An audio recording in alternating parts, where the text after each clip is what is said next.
Alexandra Chen was going to lose everything. Not her $12 billion company. Not her 3 Stanford degrees. Not her reputation as the youngest self-made female billionaire in tech. She was going to lose her mind. For 11 straight hours, 11 brutal, soul-crushing hours, her 18-month-old son, Marcus, had screamed at a pitch that made grown men weep and first-class passengers threaten lawsuits. Alexandra had tried everything a person with unlimited money could try. Video calls with pediatricians in 3 countries, 500 per hour sleep consultants on FaceTime, every app, every technique, every desperate Google search at 35,000 feet. Nothing worked. The woman in seat 2B was openly crying. The businessman in 1C had offered Alexandra $10,000 to switch to economy. A flight attendant had whispered that the pilot was considering an emergency landing. Alexandra Chen, who had revolutionized cancer detection and graced the cover of Fortune magazine, couldn't figure out how to calm one tiny human. Then something impossible happened. A 12-year-old black girl with cornrows and a school uniform held together with safety pins walked up from economy class. She carried nothing but a composition notebook, bound with rubber bands, and wore sneakers with holes in the toes. She didn't ask permission. She didn't introduce herself. She simply looked at Marcus with eyes that seemed to see something no one else could see, and said 7 words that would change 2 lives forever. "Your baby is screaming because he's in pain." Every passenger within earshot turned to stare. "Not emotional pain," the girl continued, her young voice steady and certain. "Acoustic pain. The engine frequency is hitting 487 hertz. Most adults can't hear it, but babies can. It's literally hurting his ears." Alexandra's scientist brain stuttered. This child had just diagnosed in 5 seconds what thousands of dollars of expert consultations had missed. "Who are you?" Alexandra whispered. "My name is Zara Williams. I'm from Brooklyn, and I can make him stop crying right now." The girl pulled out her worn notebook, revealing pages covered in hand-drawn acoustic formulas and frequency charts that would have impressed MIT professors.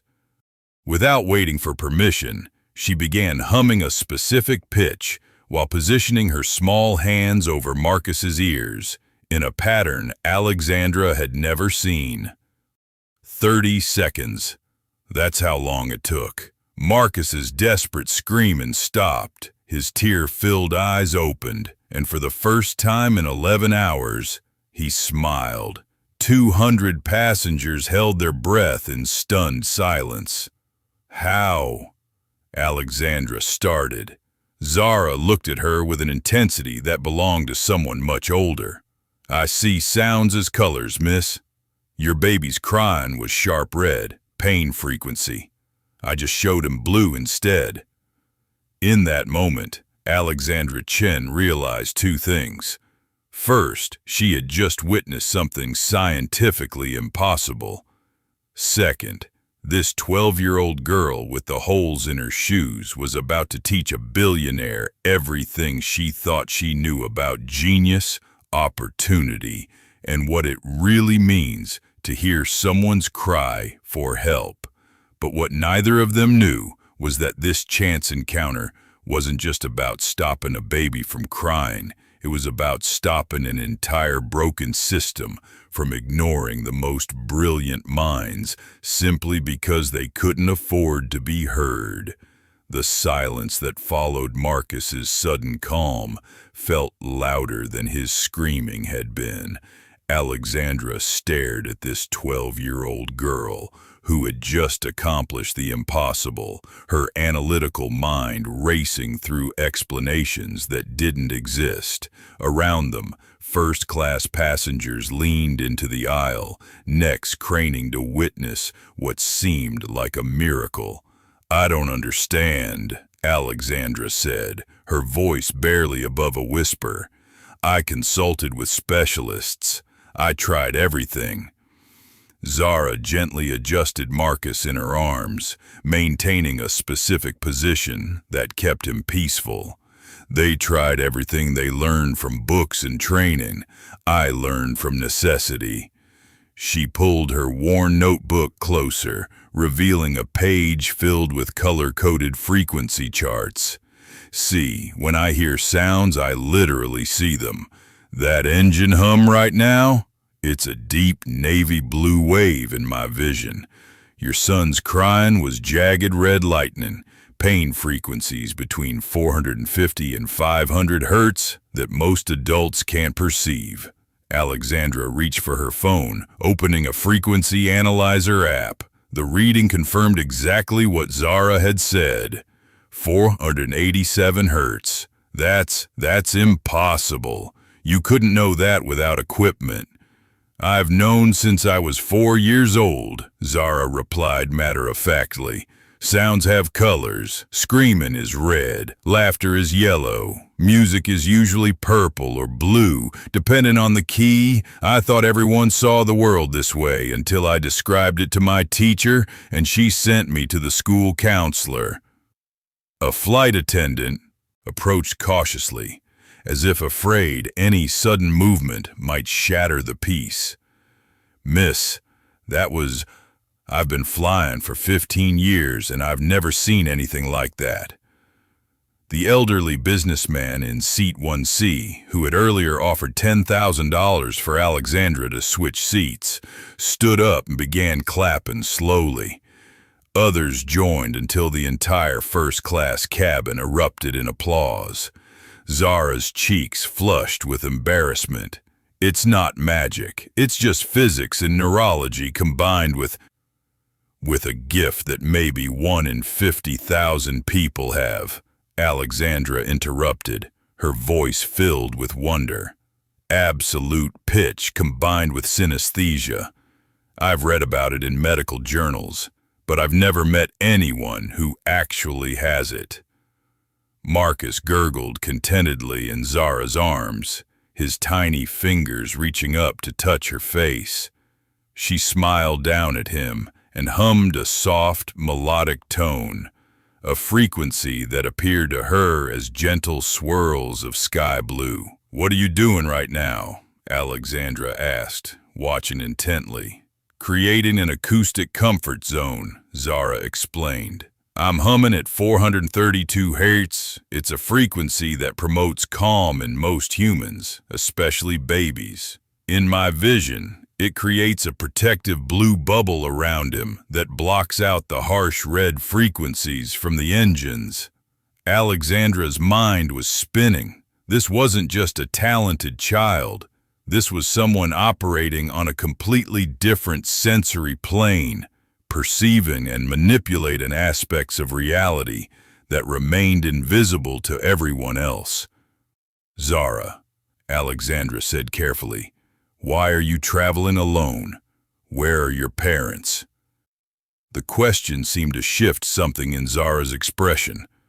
The confidence dimmed slightly, replaced by a vulnerability that reminded Alexandra this was still just a 12-year-old girl, despite her extraordinary abilities. My mom died when I was 8, Zara said quietly, still focused on Marcus. My grandmother raised me and my 2 little cousins in Brooklyn. She's the one who helped me understand that seeing sounds as colors wasn't crazy. It was a gift I needed to learn how to use. I'm sorry, Alexandra said genuinely. About your mother? Zara nodded, accepting the condolence with practiced ease.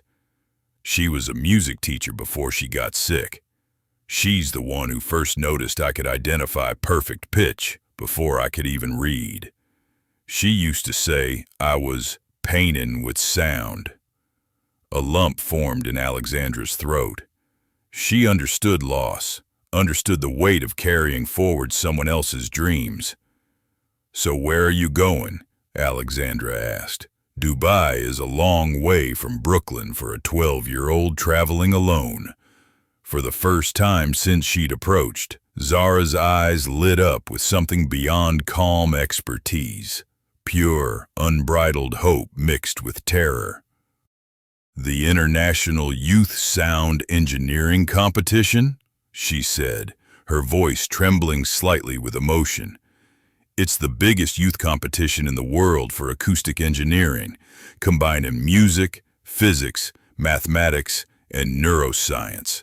500 competitors from 60 countries." She pulled a crumpled letter from her notebook, handling it like it was made of gold. Alexandra could see the official header: International Youth Sound Engineering Competition, Dubai. "The winner gets a full scholarship to the Berklee College of Music and MIT joint program," Zara continued.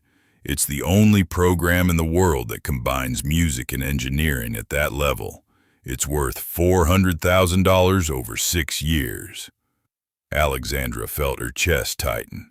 She recognized that particular mixture of hope and fear in Zara's voice. She'd heard it in her own voice decades ago. "That's incredible, Zara.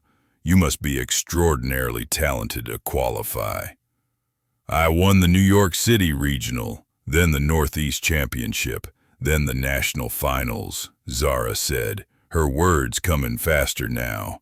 "My project was about how adjusting classroom acoustics could improve test scores in underfunded schools. I proved it could increase comprehension by 23% just by changing sound absorption patterns and reducing frequency interference." She pulled out her phone, an old model with a cracked screen held together with clear tape. "I recorded sounds in 15 different schools across Brooklyn, analyzed the acoustic signatures, identified problem frequencies, and created low-cost solutions using materials from hardware stores." Alexandra examined the photos on Zara's phone, hand-drawn charts, frequency analyses, before and after recordings. This wasn't amateur work. This was research that could be published in academic journals. "Zara, this is remarkable, truly remarkable, but—" Alexandra hesitated, not wanting to sound condescending. "If you're this talented, why isn't your school supporting you? Don't you have a music program or science program that could help?" Zara's expression hardened slightly, not with anger, but with the weary acceptance of someone who'd explained this too many times. "My school lost its music program 4 years ago. Budget cuts. We lost art the year before that, and our science lab the year before that. I learned everything from library books, YouTube videos, and experimenting in my grandmother's apartment." She gestured to her worn clothes, her taped-together phone, her rubber band-bound notebook. "Ms. Chen, I know what I look like compared to everyone else in first class. I know my notebook looks like trash compared to their iPads, but what I can do with sound, nobody taught me that. I figured it out because I had to." Alexandra Chen had built a $12 billion company by recognizing patterns others missed. Sitting in seat 1A with Marcus finally peaceful in Zara's arms, she was recognizing a pattern that made her heart ache and her mind race simultaneously. This brilliant child, this genuine prodigy with capabilities that couldn't be taught, had been ignored, underfunded, and left to navigate extraordinary gifts with nothing but determination and library access. "How did you afford the trip to Dubai?" Alexandra asked, though she suspected she already knew the answer. Zara's voice became quieter. "My grandmother worked double shifts at Mount Sinai Hospital for 3 years. She's a janitor in the maternity ward. Every extra hour, every holiday overtime, she saved it all." She pulled out another crumpled paper from her notebook, a handwritten ledger showing contributions. Rosa Williams, Grandma, 2008-47 St. Mary's Church, bake sales, $430 neighborhood car, wash 218 Mr. Kim's Bodega. Donation, $150 Brooklyn Community Center, 312 anonymous donations, $441 total, 4,040 $. Zara whispered. Enough for my plane ticket, competition registration fee, and 3 nights in the cheapest hotel I could find. Mr. Rodriguez from the bodega gave me $50 extra for food. Alexandra felt tears threatening, something that never happened in board meetings or investor pitches. Zara, that's your entire community invested in you. I know, Zara said, her voice cracking for the first time. That's why I can't fail. It's not just my future, it's their faith in me. If I don't win this competition, if I waste their sacrifice. She didn't finish the sentence. She didn't need to.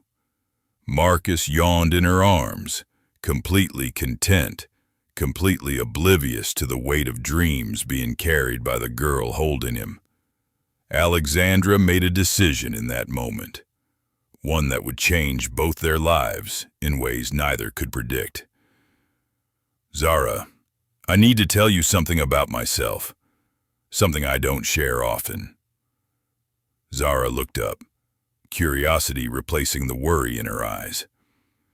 Alexandra pulled out her phone and scrolled to a photo she kept in a hidden album, a picture she rarely looked at, but never deleted. A young Asian girl, maybe 13 years old, stood outside the Los Angeles Public Library. Her clothes were worn and ill-fitting, obviously hand-me-downs. She carried a backpack held together with duct tape, but her eyes burned with the same fierce determination that Alexandra now saw in Zara. This was me, at almost your age, Alexandra said softly. That library was my school because my parents couldn't afford tutors or private education. My father worked in a laundry. My mother cleaned offices at night. They came to America with $200 and a dream that their daughter could be more. Zara stared at the photo, then at Alexandra, seeing her completely differently now. I taught myself computer programming on library computers because we didn't have internet at home, Alexandra continued. I wore the same 3 outfits to school for 2 years. Kids made fun of my accent, my clothes, my lunch. But I learned to code, and I was good at it, really good at it. How did you get from there to... Zara gestured around the first-class cabin, at Alexandra's designer clothes, at the life of obvious wealth. Scholarship to UCLA, then Stanford for my MBA. Then I built neurotech from my apartment with $5,000 I saved working 3 jobs, Alexandra said. But here's what nobody tells you about that journey, Zara. The hardest part wasn't the work or the learning or even the poverty. She paused, meeting Zara's eyes directly. The hardest part was carrying everyone's hope. Every sacrifice my parents made, every dollar they didn't spend on themselves, every dream they deferred, I carried all of it. The weight of not failing them was heavier than any textbook. Zara's eyes glistened. That's exactly how I feel, like I'm carrying my whole neighborhood on my back. I know, Alexandra said, and I need you to understand something crucial. That weight you're carrying, it's not a burden. It's proof that you're loved, that people believe in you, that your success matters beyond just yourself. That's a gift, not a curse. Marcus chose that moment to reach up and grab both Zara's finger and Alexandra's hand, creating an unintentional connection between them. The flight attendant approached again. Ladies, I hate to interrupt, but we're beginning our descent into Dubai. Miss Williams, you'll need to return to your seat for landing. Reality crashed back in. Zara carefully handed Marcus back to Alexandra, showing her the exact positioning and humming the frequency that would keep him calm. 432 hertz, Zara instructed. Think of it as a lullaby tone. If he starts getting fussy, just hum it. Doesn't have to be perfect, just close. And keep his ears covered during the descent. The pressure change creates additional frequencies that can hurt. Alexandra attempted the hum, and Marcus remained peaceful. For the first time in 11 hours, she felt like she might actually be able to parent her son. "Zara, wait," Alexandra said, as the girl started to walk. "Back to economy. What hotel are you staying at in Dubai?" "The Desert Sands Inn," Zara replied. "It's about 45 minutes from the city center, but it was the cheapest option I could find." Alexandra knew that area. It was practically outside the city limits, in an industrial zone definitely not safe for a 12-year-old alone. "What time does your competition start?" "Opening ceremony is tomorrow morning at 10 a.m. at the Dubai World Trade Center. The actual competition runs for 3 days after that." An idea was forming in Alexandra's mind, one that her rational business brain told her was impulsive, but her instincts told her was absolutely right. "Zara, I have a proposition for you, but I need you to return to your seat for landing first. Meet me at baggage claim after we land. Will you do that?" Zara looked uncertain. "What kind of proposition?" "The kind that could help both of us," Alexandra said. "I'm in Dubai for 3 days of business meetings, and as you've witnessed, I desperately need help with Marcus. But more than that, I think I might be able to help you with your competition, not by cheating or giving you answers, but by providing resources you should have access to." "Ms. Chen, I can't accept charity." "It's not charity," Alexandra interrupted firmly. "It's a job offer, and possibly the beginning of a partnership. But we can discuss details after we land. Will you meet me?" Zara studied Alexandra's face, searching for ulterior motives or condescension.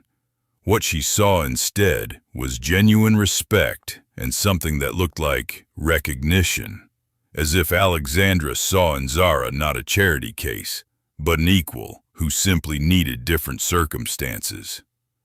"Okay," Zara said finally. "I'll meet you at baggage claim." As Zara walked back through first class toward economy, passengers watched her go with newfound respect. The businessman in 1C stopped her. "Young lady," he said gruffly, "I don't know what you did, but you saved this flight. Thank you." Others murmured agreement. A few even applauded softly. Zara returned to her economy seat, her mind racing.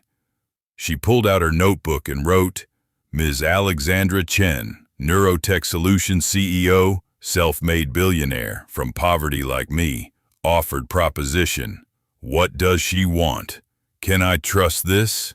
What if it's too good to be true? What if accepting help makes me weak? What if not accepting help is just pride? Competition in 1 day, focus on that. But what if this chance never comes again?" She looked at her hands, the same hands that had calmed a billionaire's baby, that drew acoustic formulas, that carried her community's dreams. For the first time in her life, Zara Williams realized she might not have to carry everything alone. The plane descended toward Dubai, carrying 2 women separated by age and wealth, but connected by the same fierce determination to prove that brilliance isn't determined by circumstances, it's revealed by them. Neither knew that what happened next would prove that sometimes the most revolutionary partnerships form not in boardrooms or laboratories, but in the desperate quiet after a baby finally stops crying. Dubai International Airport's baggage claim felt like another planet to Zara. Gold accented everything, marble floors, people in designer clothes casually discussing million-dollar deals on their phones. She spotted Alexandra immediately. Hard to miss someone who commanded that much space just by existing. "Zara," Alexandra said warmly, Marcus sleeping peacefully in a high-tech carrier. "Thank you for meeting me. You said you had a proposition?" Alexandra gestured toward the exit where a sleek black Mercedes waited. "Let's talk in the car. I'll drop you at your hotel after we discuss details." Inside the luxury vehicle, Zara felt simultaneously out of place and strangely comfortable. Alexandra didn't treat her like a child or a charity case. She treated her like an equal. "Here's what I'm proposing," Alexandra began. "I have 3 days of crucial investor meetings for Neurotech's Middle East expansion. I need someone who understands Marcus's acoustic needs, someone who can keep him calm during meetings, presentations, and networking events." She paused, watching Zara's reaction. "I'll pay you $1,000 per day, $3,000 total." Zara's breath caught. That was more than her grandmother made in 6 weeks of double shifts. "But that's not all," Alexandra continued. "Tonight, I want you to review my presentation materials. You understand practical acoustics in ways my PhD researchers don't. I need your perspective on whether my technology actually works for people who live in noisy, crowded environments, people like you." "Why would you value my opinion that much?" Alexandra pulled out her tablet, showing complex acoustic diagnostic equipment designs. "This technology is meant to detect health issues through sound analysis, but look at the testing environments. All quiet medical facilities, controlled laboratories, suburban homes." Zara scrolled through the data, immediately seeing the problem. "This would never work in my neighborhood. Too much ambient noise, sirens, traffic, neighbors, construction. The baseline frequencies would interfere with your diagnostic readings." "Exactly," Alexandra said. "My team spent 3 years and $50 million developing technology that only works for people who already have access to quiet healthcare facilities. You spotted the fatal flaw in 30 seconds. Zara looked at the sleeping baby, then at this woman who somehow saw value where everyone else saw poverty. "What about my competition? I need to prepare." "Your competition comes first, absolutely," Alexandra assured her. "You'd only work during my meetings. Evenings and mornings are yours completely. I'll provide a hotel room, meals, transportation to the competition venue." Zara pulled out her crumpled budget. The Desert Sands Inn was $40 per night, barely safe, barely clean. 3 nights would cost $120, leaving her only $80 for food and emergencies. "Ms. Chen, I need to be honest. This feels too good to be true. Why are you really doing this?" Alexandra's expression became serious. "Because 25 years ago, I was you. Brilliant, broke, and carrying everyone's dreams. A professor at UCLA saw my potential and gave me a research assistant job that paid my rent. That one opportunity changed everything." She looked directly into Zara's eyes. "I'm not offering charity, Zara. I'm investing in genius that deserves opportunities. There's a difference." Marcus stirred, making soft sounds. Instinctively, Zara began humming 432 Hz. He settled immediately. "You see?" Alexandra smiled. "You have something I need. I have something you need. That's called partnership." Zara thought of her grandmother's worn hands, her community's sacrifices, the crumpled donation list in her notebook. "Okay," she said finally. "I accept, but I have one condition." "What's that?" Teach me about your business, not just the technology, how you built something from nothing, because someday I want to do the same thing. Alexandra extended her hand. Deal. Welcome to Neurotech, Zara Williams. As they shook hands, neither realized they just formed a partnership that would transform not just their lives, but how the world understood the intersection of sound, health, and human potential. The car pulled up to the Langham Hotel, 5-star luxury that made Zara's planned accommodation look like a prison. "Wait," Zara said. "This isn't the Desert Sands Inn." "No," Alexandra replied with a slight smile. "It's where we're staying. Your room adjoins mine. Consider it part of your employment package." Zara followed Alexandra through marble lobbies and gold elevators, carrying her duct-taped backpack into a world she'd only seen in movies. Her room was larger than her grandmother's entire apartment. Tomorrow, she'd compete for her future. Tonight, she'd learn what it meant when someone with power actually decided to share it.